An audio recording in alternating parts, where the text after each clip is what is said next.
Olá, está no ar mais uma edição do programa Pensando em Segurança, uma grande parceria entre a Unisul TV e a Polícia Militar.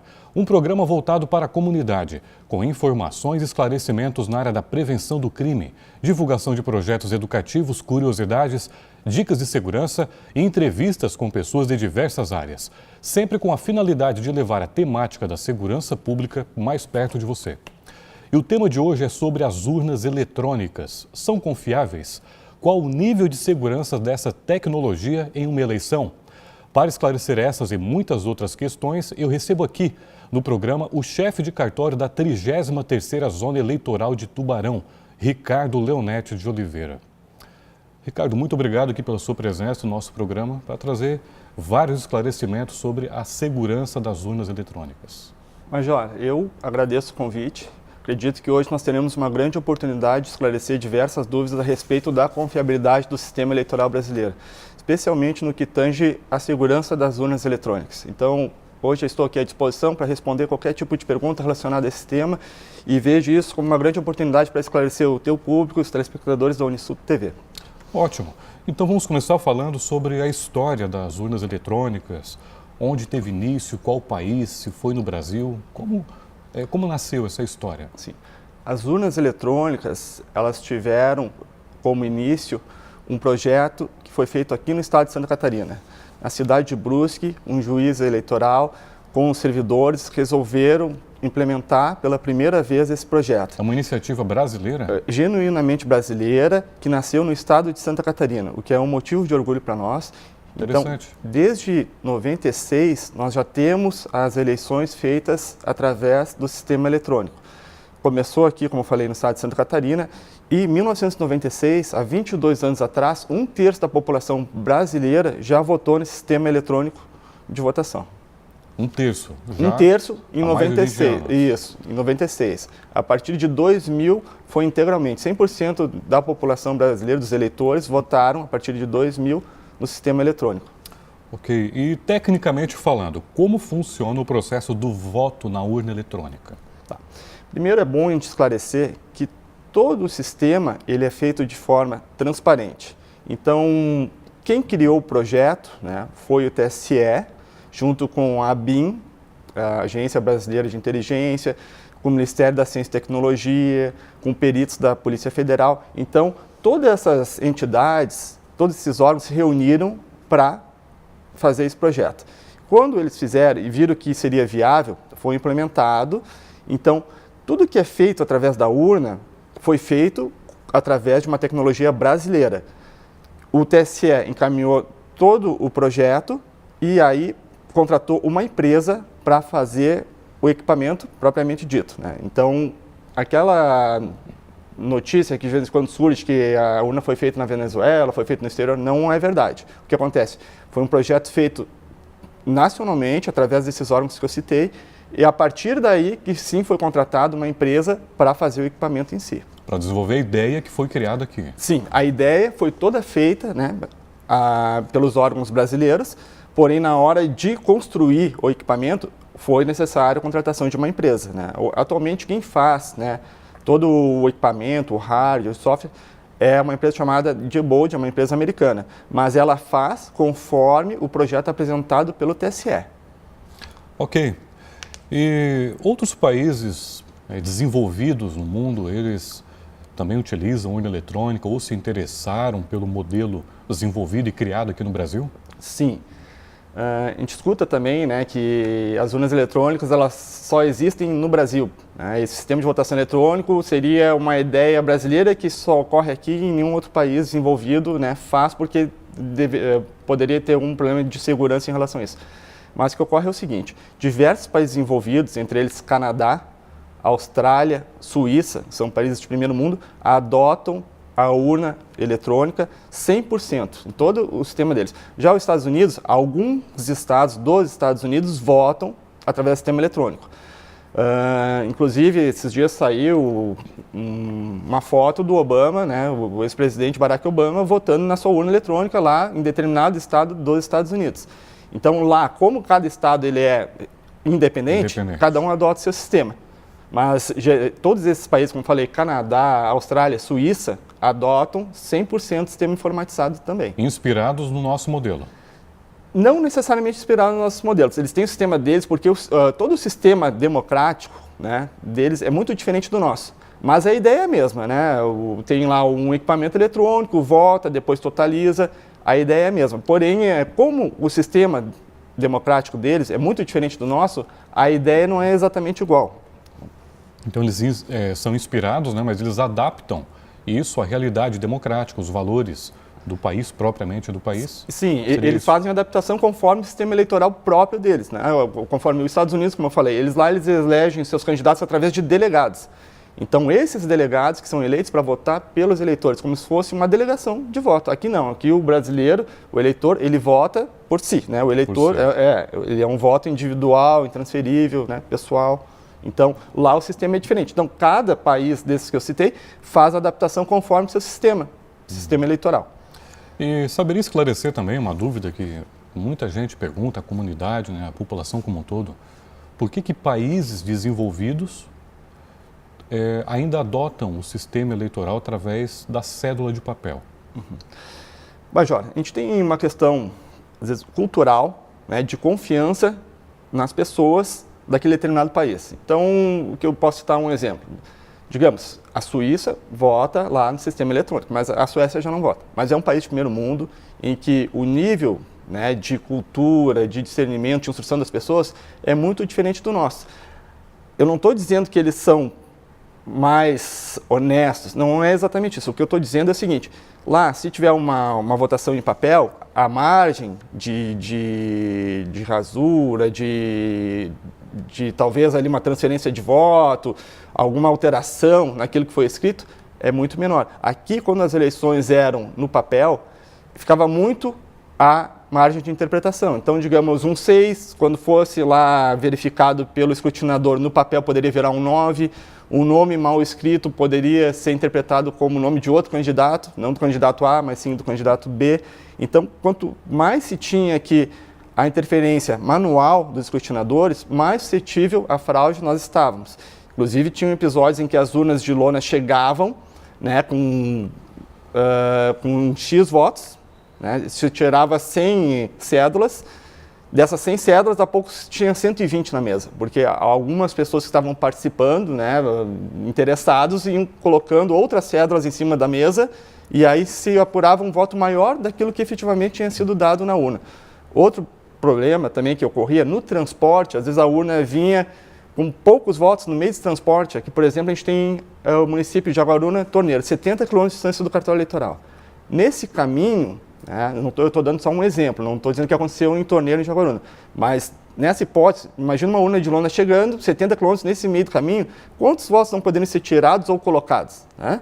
Então, isso dava margem à fraude. Vamos continuar no próximo bloco? Sim. Nós vamos agora para um breve intervalo, nós voltamos em instantes. Fique com a gente.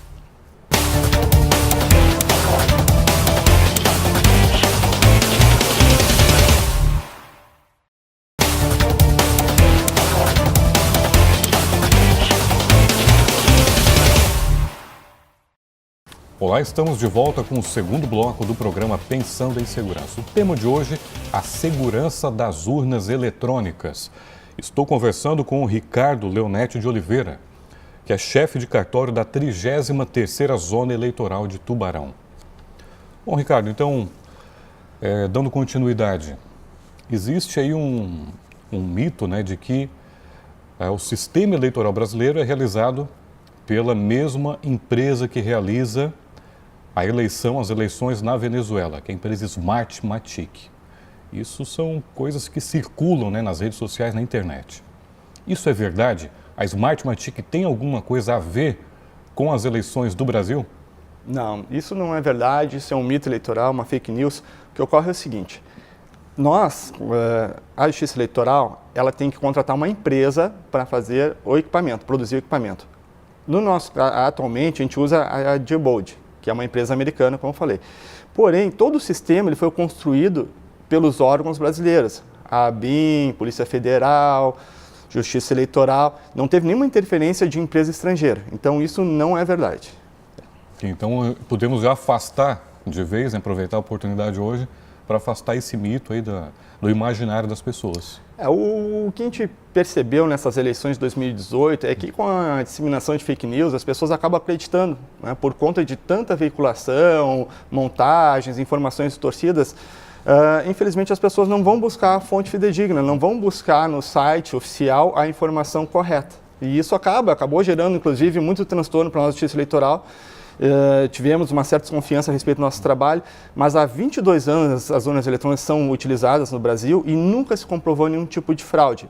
E para provar isso, tanto é que não houve, de novo, nenhuma impugnação, nenhuma prova, tudo ficou no campo da fake news. Inclusive, as pessoas que disseminaram essas informações, elas estão sendo investigadas, estão sendo processadas pela Polícia Federal e pelo Ministério Público Eleitoral. Então, é a grande pergunta, né? Existe possibilidade de fraude nas urnas eletrônicas? É possível um hacker ter acesso aos dados e manipular o resultado de uma eleição? Major, eu sou chefe de cartório aqui na 33ª Zona Eleitoral e todo ano eleitoral eu treino 450 mesários, em média. E eu costumo brincar, eu confio mais na urna eletrônica que na minha mãe. É uma brincadeira, claro, que eu faço, mas por que eu digo isso? Porque eu confio plenamente no sistema. Todas as audiências de configuração de urna são todas audiências públicas, são convidados partidos políticos, Ministério Público, juízes eleitorais. É uma audiência para qualquer interessado que pode chegar ali no cartório e participar. Então, além de ter todas essas audiências públicas, nós temos outros sistemas de segurança. Por exemplo, que as pessoas pouco conhecem, que é a audiência de votação paralela. Aquela urna que está pronta no sábado para ser entregue no domingo, né, para ser levada na sua sessão eleitoral, é feito um sorteio no TRE de diversas urnas, aleatoriamente. Tá?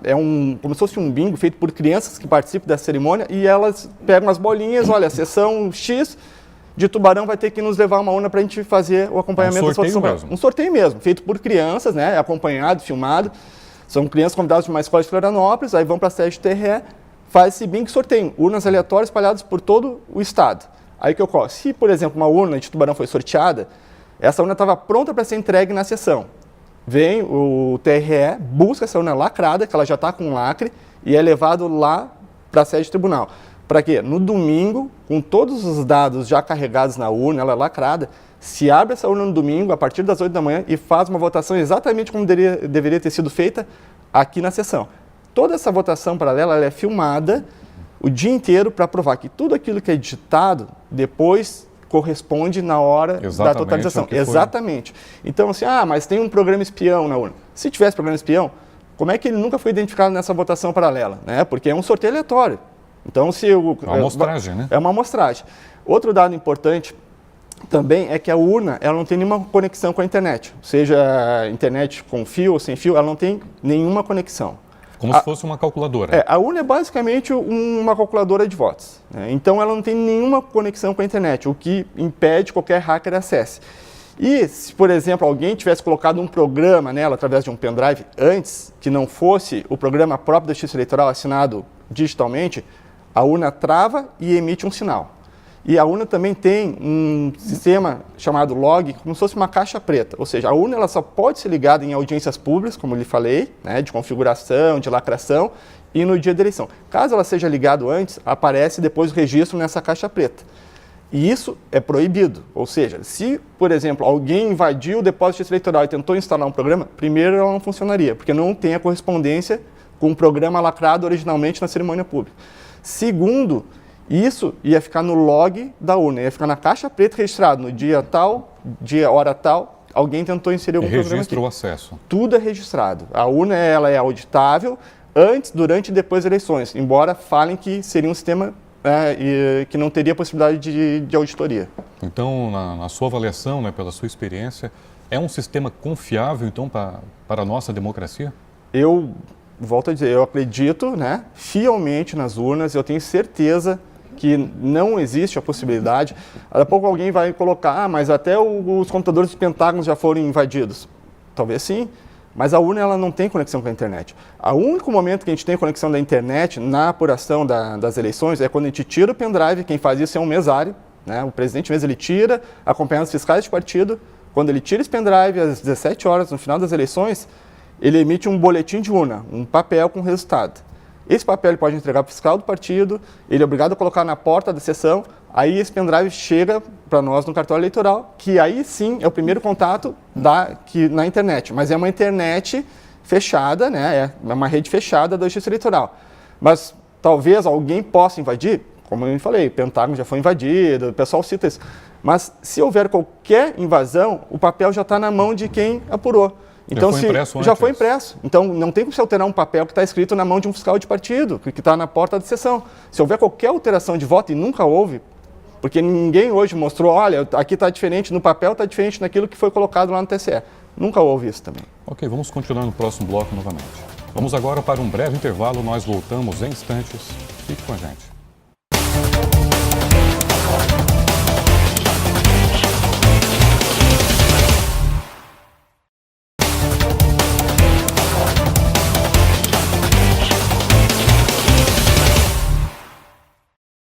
Olá, estamos de volta com o último bloco do programa Pensando em Segurança. Tema de hoje, a segurança das urnas eletrônicas. Estou conversando com Ricardo Leonetti de Oliveira, que é o chefe de cartório da 33ª Zona Eleitoral da cidade de Tubarão. Bom, Ricardo, é um tema assim bastante polêmico, né, interessante para a comunidade, devido a essa questão de fake news, que tem uma capacidade, uma velocidade muito grande de informação e acaba confundindo a população. Pergunto para você o seguinte: é mais seguro o modelo do voto impresso, ou seja, o voto em cédulas de papel, como era tradicionalmente realizado, ou o voto eletrônico? Quais os dois sistemas hoje você considera o mais adequado e o mais seguro? Major, eu te respondo com toda a propriedade, sem sombra de dúvidas, que o sistema eletrônico ele é muito mais confiável que o sistema antigo, que era a votação no papel, em cédula.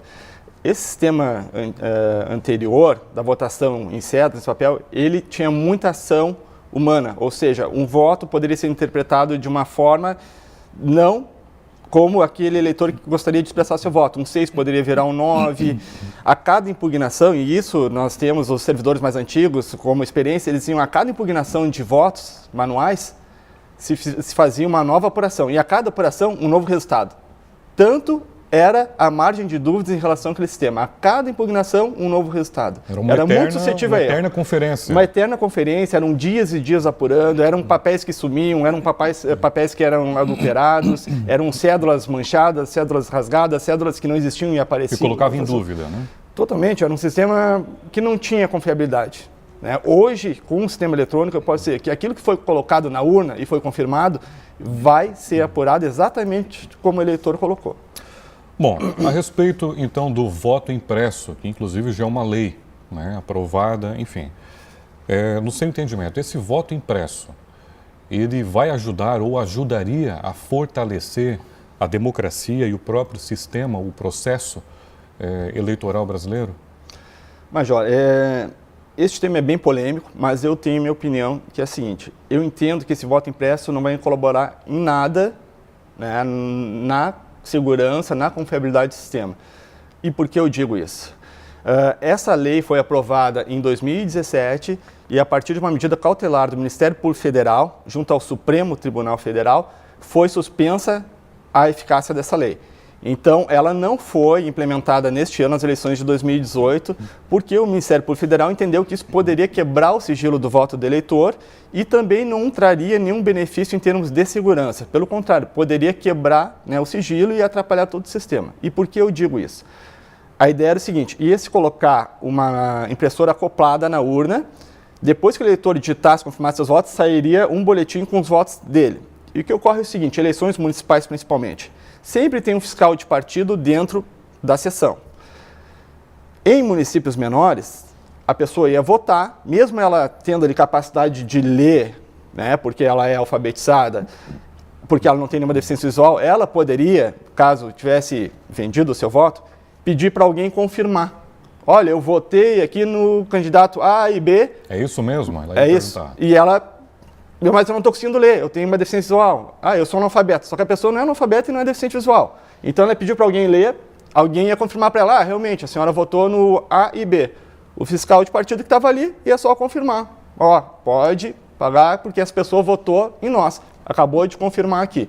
Então, isso ia dar muita margem para fraude, para quebra de sigilo de voto e até para corrupção eleitoral. Porque hoje, infelizmente, existe muita compra de voto em eleições municipais, porém, quem compra o voto não tem certeza se aquele eleitor realmente votou. Isso seria um recibo, porque o fiscal de partido ia ficar ali dentro e ele pode, né, ficar se comunicando, né, através do seu celular, o WhatsApp, com quem está lá fora e dizer, olha, o fulano veio aqui e votou e alguém confirmou, porque já foi previamente combinado, tu disse que tu não sabe ler ou tu não enxerga e alguém vai confirmar para ti. Confirmado é o recibo do voto, ele manda uma mensagem, quem está lá fora esperando já paga. Então, nessa lógica, é claro que eu não parto da premissa que todas as pessoas agem de má fé e são corrompidas, mas algumas são. Eleições municipais acontecem, né, com uma certa frequência, infelizmente, e isso ia dar muita margem para esse tipo de corrupção eleitoral. E por isso eu vejo como uma medida acertada o Ministério Público Federal proibir o uso desse sistema, porque não traria nenhuma garantia e nenhuma segurança além daquela que a gente já tem hoje. Ok. Bom, na última eleição presidencial, circulou muitas informações nas redes sociais, na internet como um todo, de que a pessoa digitaria, né, digitava um número de um candidato e aparecia a foto de outro. Até que ponto isso é verdade? Qual o posicionamento do TSE? Enfim. Esta informação, na verdade, é uma desinformação. Se trata de outra fake news que eu também vi, foi veiculada, né, assim, maciçamente. Inclusive com vídeos, né? Com vídeos, mas se tratava de montagens, a pessoa aparecia metade da tela, botava um número e dizia que autocompletava com outro. Então, eu não vejo nem lógica, nenhum raciocínio lógico nesse sentido, porque o TSE, que barrou aquela candidatura, né, que em tese lá no início da campanha ou até do processo eleitoral seria favorito, o TRE que fez de tudo para barrar, né, o registro de candidatura daquele candidato, agora estaria fazendo de tudo para que ele ganhasse. Então, não faz nem sentido isso. Então, o TSE barra uma candidatura e depois de 2 meses faz de tudo para que aquela candidatura foi barrada, ganhe, né, nas urnas, burlando. Então, o que eu digo assim, isso era um fake news, muita gente ganhou, né, muita notoriedade com isso, mas nada provou. Inclusive no Paraná, entre o primeiro e segundo turno, foi feita toda uma auditoria daquelas urnas em que constou nas atas essa informação, eu editei o número tal e apareceu tal. Recolheram essas urnas, fizeram auditoria, inclusive com membros dos partidos, e nada foi constatado. O problema é o seguinte, viram que nada foi constatado, ninguém divulgou uma informação no próprio site do partido dizendo, olha, realmente, as urnas estão todas elas corretas. A informação verdadeira não foi espalhada. A informação verdadeira, ela não corre, porque não gera polêmica, porque ela não atrai o público. Aquela informação que causa polêmica, que tem ali, né, um chamado, um alarde, mesmo que falso, chama muito mais atenção que uma informação oficial. Ok, Ricardo. Bom, o nosso tempo chegou ao fim. Nós teríamos aí necessidade, né, de mais tempo para não esgotar, mas talvez alcançar mais temas desse tema tão importante para a população. Eu já de pronto agradeço imensamente a sua participação e a sua disponibilidade aqui no programa Pensando em Segurança. Major, eu que agradeço a oportunidade de conversar com o senhor e com o seu público, com os telespectadores do Unisul TV, e estou à disposição. Caso o senhor precise novamente, pode me chamar. A Justiça Eleitoral precisa prestar essa informação para o público, para que entenda como é que funciona o sistema de segurança no Brasil, o sistema de segurança da votação eletrônica. Certo. Muito obrigado mais uma vez. Muito obrigado. E hoje eu conversei com o chefe de cartório da 33ª Zona Eleitoral de Tubarão, Ricardo Leonetti de Oliveira. E ele falou sobre a segurança das urnas eletrônicas e a confiabilidade de todo o processo eleitoral. O programa Pensando em Segurança fica mais uma vez por aqui. Obrigado a você pela audiência e pela companhia. Até o próximo programa. E não se esqueça, apoie quem te protege.